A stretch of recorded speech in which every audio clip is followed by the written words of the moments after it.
Wake that ass up. Early in the morning. The Breakfast Club. Morning, everybody. It's DJ MV, Angela Yee, Charlamagne the Guy. We are the Breakfast Club. We got a special guest in the building. With gifts. That's right. We got Jim Jones. Yeah. And on the sheet it says celebrity jeweler Alex Todd. Hey, what's up? That's what it says on the sheet. We got Freaky Zeke here as well. Freaky. What up, Freaky? Come on. So Jim, you've been in the news a lot recently. He's like, damn it, man. Let's start with the Okay. let's start with, first of all, El Capo. El Capo. El Capo. Yes. Did you just break the mic? Yeah, He definitely did. I'm messing up. You got me nervous. Damn, my bad. Because he thought I was going somewhere. I was going positive. See, I'm talking about El Capo. You The got album. me nervous up here. Nah, El Capo. The album is out. The album is Yes. one of the dopest albums I've heard all year long. Thank you very much. I appreciate that. That sounds very dope coming from you, my brother. Now, when I was talking to you, you were saying that, the album kind of surprised you because so many people were hitting you like, yo, this is probably the best album I heard in years. Yes, I've been getting numerous amounts of calls from both people that I'm cool with and people that I wouldn't think would call me to congratulate me on anything, and it kind of took me for a surprise. But for the most part, it's been like real substantial people from the industry, like even people that run labels and stuff like that, like the presidents and stuff. So it was just been like surprising of how many people really been giving me my kudos for this album and things like that. That it hasn't been a record exec call me for a big major deal yet though, but they tell me I have one of the best albums they heard in a while. So hopefully that'll turn into one of them calling me to do some business with me, and we could do an even doper album coming up. It's funny because most people don't want, everybody's talking about, I don't need a major label deal and I'm independent, and you're also an executive. It's tricky. I mean, at some point, at some point when you're dealing with this industry, you should get involved with a major label. There's a lot of different reasons for it. It doesn't mean that they taking your identity, your creativity, taking your independence from you. That all depends on how you set up your deal. But I mean, for an independent standpoint from these young artists, they kind of find a loophole for making money. So once they found that loophole, which was called streams, and they've been able to make their own money, they kind of got to their head because they really don't need a label if you think of it like that. But if you at the apex of your game doing independent numbers, and then you can go to a label and they can give you $6 to $10 million, and you can structure your deal where they're just a partner and they don't own they don't own you outright, and you could do it like it's definitely worth it. I'm going to get the $10 million bag 100%. And then you get your own label situation. And then sign you your run it own down the artist. line, and now you're able to put people on, you're able to give people jobs, and if you really a artist like you say you are, you're able to make more hits. And the record label, from your independent standpoint to a record label standpoint, they should be able to blow you up 5 to 10 times more than you already did yourself as an independent artist. So if you sold 1 million stream or 15 million streams or whatever it is that makes you a platinum artist as an independent artist, once you do that deal with a major, imagine where your artistry could go from there. Like, look at Lil Baby. He started more of an independent lane, and now he signed to Interscope, and all of a sudden, he's the #1 artist in the genre right now, right? The Baby, yeah. Yeah, the baby. The Baby, yeah. He did a deal with a major at some point, and it changed his whole career for the better. Right. And what was your mind frame for that album? Because you went and left. Like when everybody was going this way, you took it back this way. Which is more difficult because it wasn't that sound that people are used to. It wasn't the bounce that's in the clubs on the radio. But you went this way, and in my opinion, you made a classic album. I made a conscious effort to do something that I was gonna like. I've been caught up a lot of times with trying to catch up to what's going on in the game, and not saying dive into directly what these youngsters are doing or what the new wave is going on, but try to meet the medium where I could get a little bit of that, it makes a little bit of this, and it didn't work better than my original plan. Like, it never got me the spike that I was looking for by trying to do what everybody else was doing. So I was like, for once, I'm just gonna sit down and do some music that I love, I'm gonna be proud of, something that I'm gonna prove to myself, and that's what I did. You know, I'm a nostalgic dude. I've been in this game for upwards of 20 years with Cam, and seen so many things going on in this industry. But one thing that I noticed was everybody's doing the same thing. Everybody's going right. But if you seem to go left in this industry, they kind of condemn you for trying to do something out of the norm. So this is something that I chose to do consciously. Like, I'm just going to do what I need to do, whether these people like it, the new millennials like it or not. I'm gonna do some great music that I feel gonna make people respect me for what I did. What did your son think? What did your son think when he heard the album? Because the kids, the kids. That's the most important thing. Yeah, they're the most important. They're gonna tell if it's hot, if it's dope or not. My son is the illest critic of all times, but he's in high school, so when the album dropped, he came home like, you kind of hot in school right now. They talking about your album, you kind of hot. So for me, I felt good because I know it made him feel good when you in school and you got a father who's always in the public eye, especially that does music, and me putting out a new album. So the funny thing is that my demographic statistically, when they do the analytics, is still the age 18 to 24.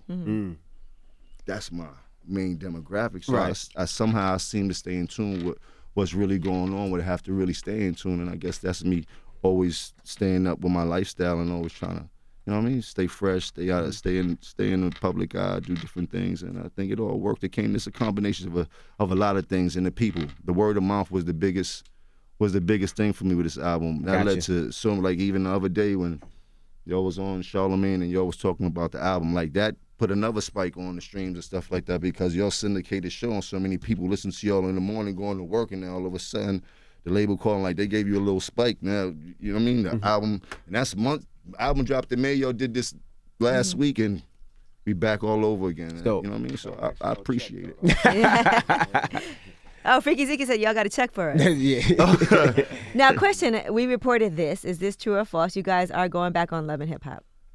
Chrissy is going back on Love and Hip Hop. Shout out to Chrissy. What's up, baby girl? That's amazing. Yeah, she will be on Love and Hip Hop. I told him I'll jump on a couple of episodes. That's like where it all started. That's why. Yes, it's very interesting. But she did great business with Mona. They came to a hell of an agreement, which it kind of made me smile how she did her business, and it was kind of dope. I had nothing to do with it. I made sure I stayed out of it because I'm more emotionally tied to it than anything else. And she was able to separate the two, the motion and the business, and she got a dope ass deal done. So I look forward to her on Love and Hip Hop. That might have me back watching. You have a lot of businesses. You have, of course, you're part owner of Saucey. Shouts to my man Alex Todd. Which is here. He's here now. Yes, Alex is a very dope dude in this industry. I know he started with jewelry, but to be involved in this weed business was one of the best things that could have happened to me in my career right now. Like, I mean, the weed game is the whole next level of what's going on when it comes to making money. It sort of remind me of real estate. Like, it's no going back. It's just green on green. Green makes green. Green makes green. Yes. You're part owner of a football team. You do a lot of stuff out there that brings in a lot of money. So when we reported a story, or we see the story that popped out that said they foreclosed on Jim Jones's home. Yes. So I said, if they foreclose on a home, there's a reason for it. I said it probably isn't worth them keeping it. That's what I said. I was like, well, it might be that they owe more than what the house is worth, so you just let it get foreclosed on, because we've seen that happen. But you explain to us. Explain to you what? Like what happened with that story. It's a property, man. We got a few properties. I mean, shit. What you want? I'm homeless now. Jim Jones ain't no damn homeless, man. I'm living in a shelter for rich people. It's called a mini mansion. It's cool. You heard? I'm cool, man. I'm homeless and I'm broke. That's what the people need to know. That's what they need to know. You heard? That's what they need to know. Nah, life is life, man. You make conscious decisions when it comes to doing certain things. And like I said, the decision that I made with that was it wasn't really worth it at the end of the day. And it's not really a big deal. But when you're dealing with the media, they blow everything up tenfold. Nobody has common sense anymore and shit like that. They make it seem like they said, Jim Jones and his family were in the shelter. They looking bad, and I didn't hear that part. But that's what the media paints it to be. They blow everything out of time. You say one little thing in the media, and then it goes out of control. But nah, it's cool.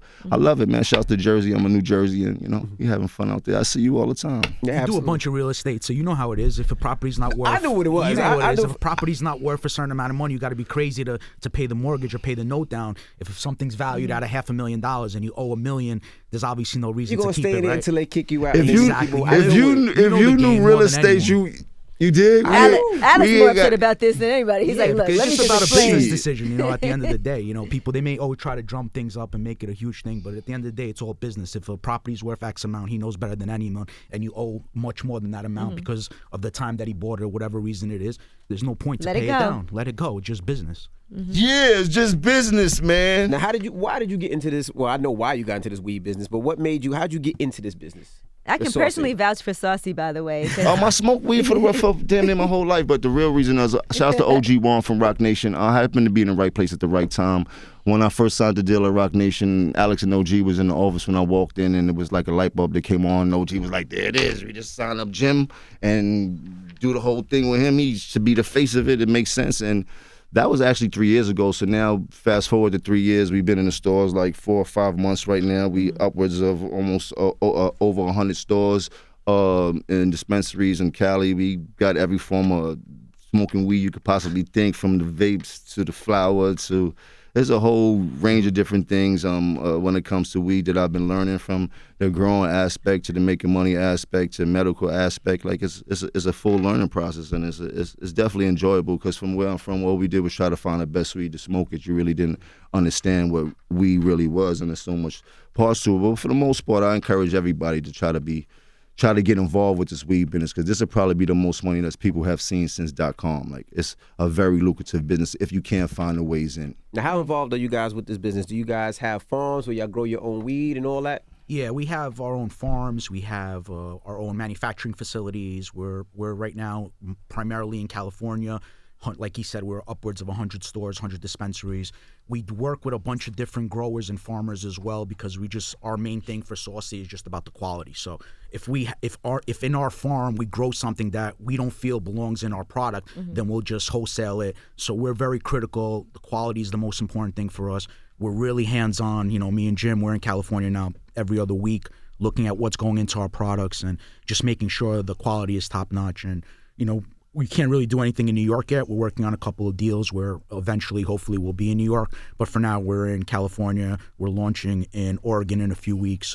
But little by little, hopefully, we'll be nationwide. It must be hard with all the regulations, because state by state it varies. So you have to figure out what the laws are everywhere. Yeah, it's really difficult. And, you know, the government really is making it a lot, really causing the biggest problems. You hear about these deaths with the vapes, and you're hearing about all this thing in the news, and really it's really the government's fault because of the way that they're acting with not letting it be legalized, because these deaths are coming from illegal, you know, cartridges that are purchased from non-dispensaries. Now talk about that a little, because some of those cartridges are fake weed or not weed, and the stuff that they're smoking is actually killing them. So there's stuff that are real, because even when Dr. Oz was here, they were saying that the real stuff can really have benefits and can really help people. 100%. But it's just that fake stuff that's really hurting. Absolutely. So again, this is the most important thing, especially right now.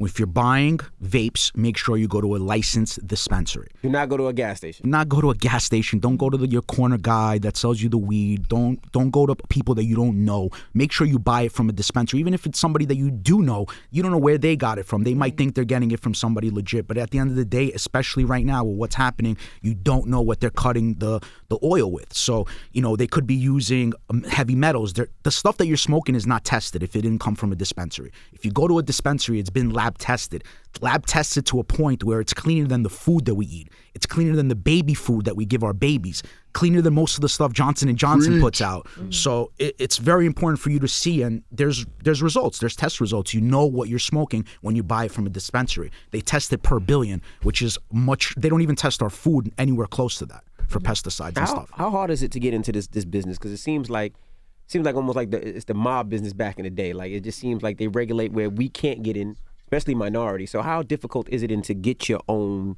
strand and to push your own? That's a good question. I mean, the level of entry is really high, right? So it takes a lot of money to be able to go and build a farm or build a manufacturing facility. You're talking about millions and millions of dollars. So when it comes to minorities and when it comes to people that don't have the availability of funds and access to banks like, you know, some other people do, I think the key is to really do your due diligence in the state and where you're trying to work, because right now there's a lot of social equity programs for people that have been arrested, that people that don't have the money.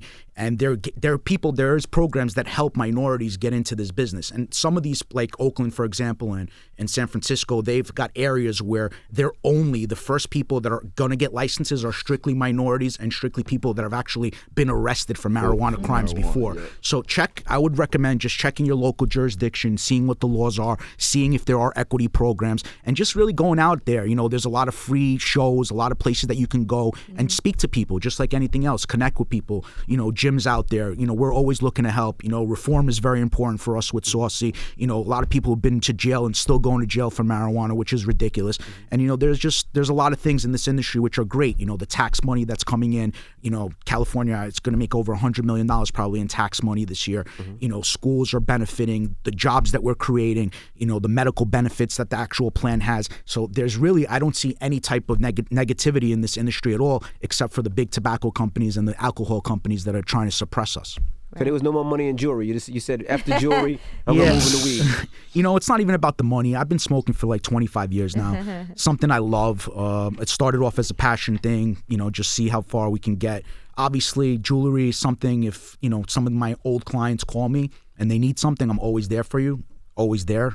There's only probably a handful of those people that I will still cater to, so I'm still doing some watches and some jewelry and stuff like that, but primarily it's all cannabis right now. And this is nice and upscale. This is what I like about it now. I'm going to have lip service later today, so I'm going to bring this with me, and everybody's going to attack it because you've given us some product for the ladies there. So talk about the difference between this and other companies. Well, again, I think to us, it's just about just building a brand that people could connect to, people could relate to, people that are, going to try something, and it's going to be more than just them smoking some pot. It's something that they're going to be able to feel like they're part of something. So for us, we want someone.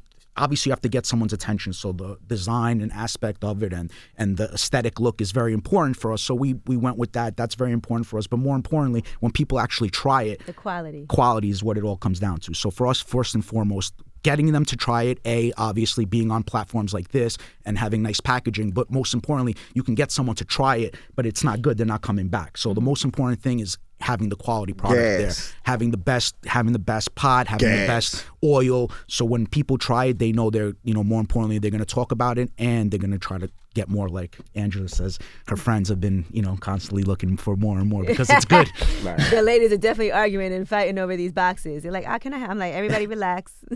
Now, what's your relationship with 50 Cent? Somebody asked me the other day, was like, yo, what's up with 50 Jim? I was like, they just playing. What you and 50, is that Some fun? of those jokes are a little too much. Some of them jokes are a little I don't know far. if this is real or not. I wish I could be in a position to really say what I want to say, but unfortunately, my life has been hectic in this past year. You know what I mean? But where I'm from, I do know people that we call real niggas or stand-up men. We don't try to tarnish other people's name by doing bullshit antics. There's consequences and repercussions for certain things like that. You know what I mean? Like, from where I'm from. So I'll leave it at that. But for the most part, everybody know my life is real. I've been doing this for way too long for anybody to play with me and shit like that. But, some people think life is a game, so we leave it like that. When you slap box, sometimes it gets out of hand, right? It starts off with slap boxing, but then a lot of the times it turns into a real fight. So that's all good. That's man. how it is, you know what I'm saying? It could be playful, but at the end of the day, there's certain... I do want to say I miss my brother Mel Murder. Shouts to Mel Murder. Keep your head up, man. I love you to death. Now, it seems like every time Jim tries to get himself out and you try to put on a shirt and tie and do the right thing and be positive, they try to pull you back. I mean, it happens with natural progression. You're never going to get a clear shot at what you want to do if you don't go through obstacles and hop over fences and brick walls and things like that. You're never going to get to where you got to go. You got to expect that shit. They threw stones at Jesus when he was already on the cross, so who am I? Now, even with 6ix9ine, it seemed like you never were feeling 6ix9ine from the door. I have no comment on none of that. Mm-hmm. Now, has the police messed with you because of that and what he said, anything like that? I have no comment on none of that. So you good and clear? I have no comment on none of that. Okay. It might be an ongoing situation. Just making sure my guy's good, that's all. Comment on. So what's next for Jim Jones? I'm about to drop a new project. Already? Yeah.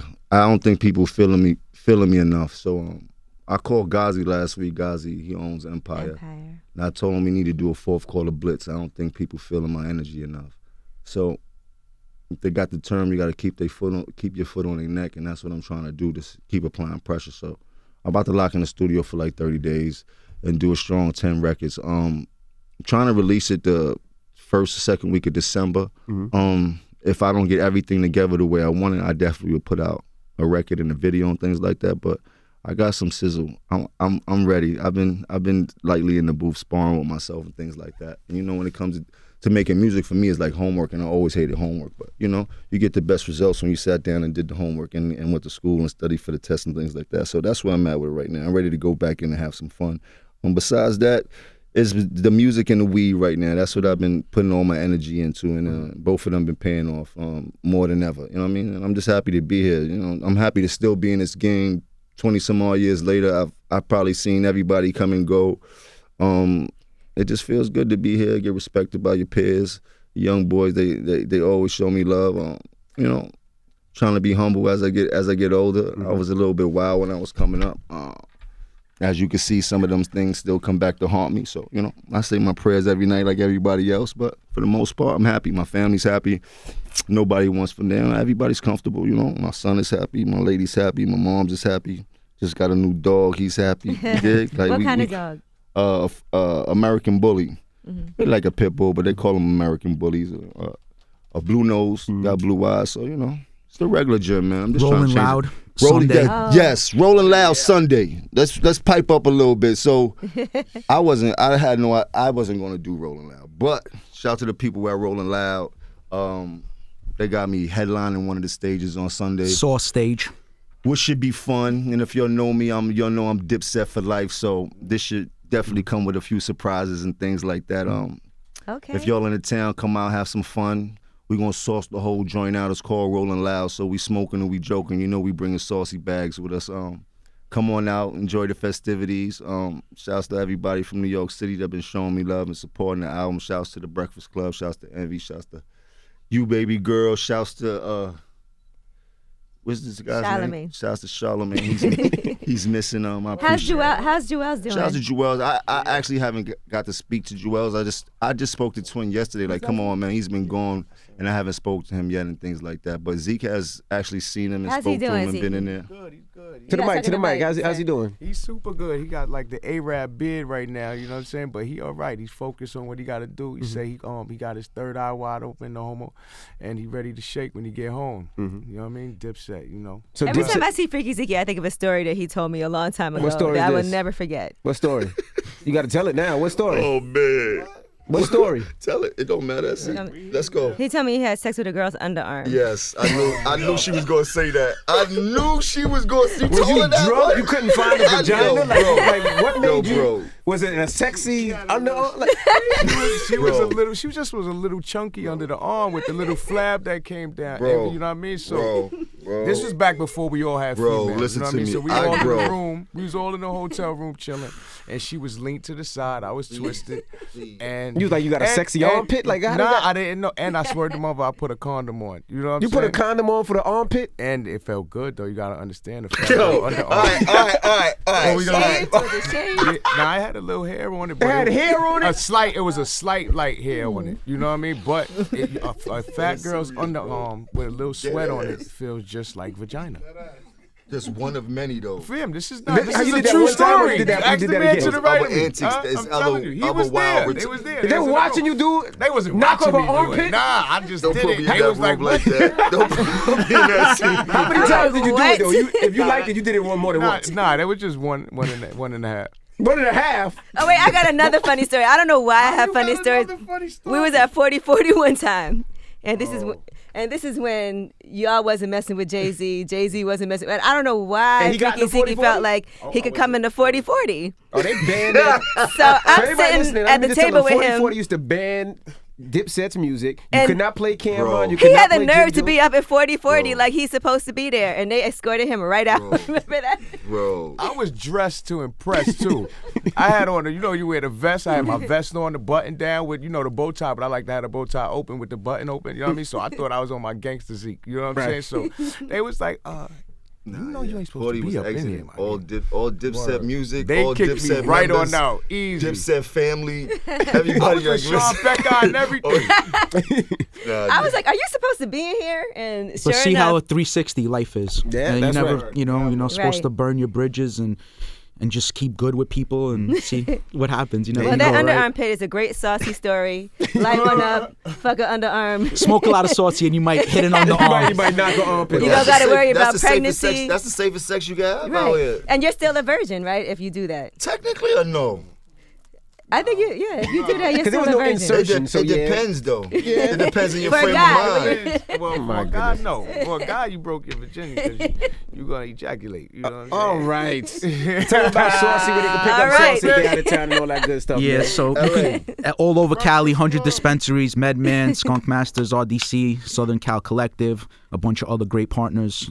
Shout out to And it's all of good them. weed, man. At the end of the day, I can vouch for that. we got gas. I don't care where you at. If it got that S on the box, you smoking good. I promise you. And I don't smoke a lot, so I know I can handle this. Like quality, I need that if I do smoke. Yeah, At least you know you're smoking clean, and it's got all the results on the labels. You know you don't got to worry about anything.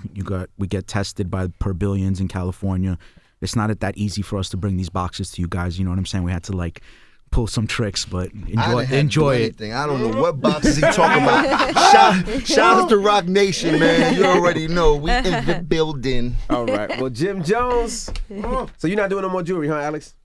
I mean, For you, maybe. For you, maybe. Depends, man. All right. Maybe, maybe I'll not. definitely give you advice, man. You gotta get a watch I give that's you worth advice. Like you call me $900,000 and be like, yo, I know you got a watch guy though, but if Yeah. you ever you want any type of advice, I'd just offer you free Gotcha. advice, bro. And shout out to Bro, Freaky I'm buying Ziggy too too. many We cribs right now. appreciate you. I can't buy That's no jewelry smart, right now. smart man. Keep buying real estate, The bro. watches is, bro. Income producing listen to me, properties. bro. He showed me a watch.